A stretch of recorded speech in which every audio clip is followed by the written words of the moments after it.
In the back seat of a moving car, I'm cut loose from the city.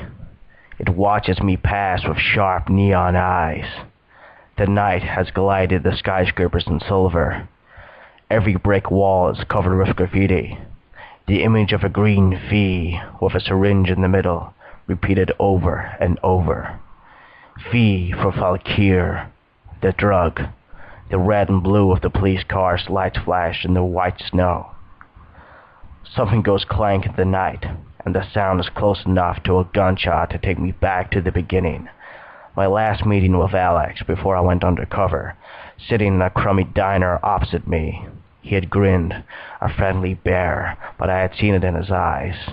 We hadn't been on the side of the winners in a long time. He was playing it safe, talking shop.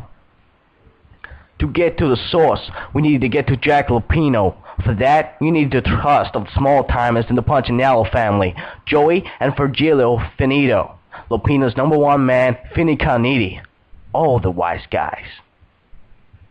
It must have been there, the signs of things to come, clear in the fear in Alex's eyes, in the darkness of the coffee I was drinking, and the way my Beretta dug painfully into my side. But we were blind to it then, closing our eyes to it, refusing to see it.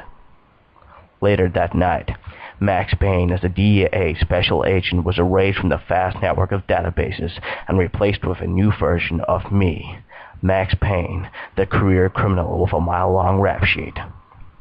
A couple of days ago, it had all come crashing down. The bad things came, like a winter storm, pushed over the edge.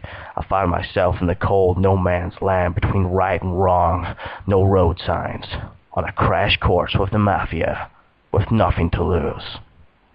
The NYPD was trailing me by the dotted line of empty shell casings that I left behind. I was trying to look for the answers, but every gunshot, instead of closure, was just a hole with more questions leaking out. A spreading labyrinth of questions, like a pool of blood, spreading on the snow.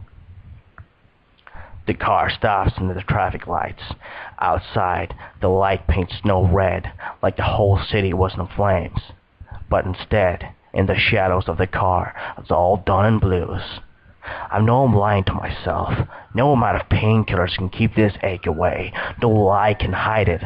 I'm not really in the back seat of this car. It didn't start in the diner of Alex.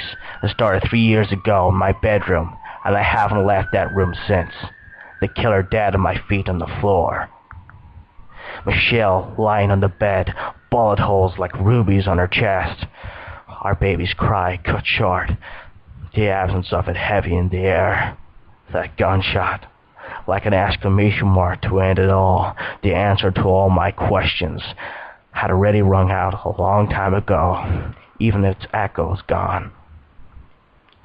The gun was fused to my hand from that moment on, that room inside me, everywhere I go. Especially now as the city presses close to the windows of the car, its monstrous heartbeat under the tires, my squinted eyes in the rearview mirror, my hands numb and held awkwardly behind my back. Everything that came after that room is a hopeless mess, a chaotic swirl, rising nausea that tastes like rust in my mouth.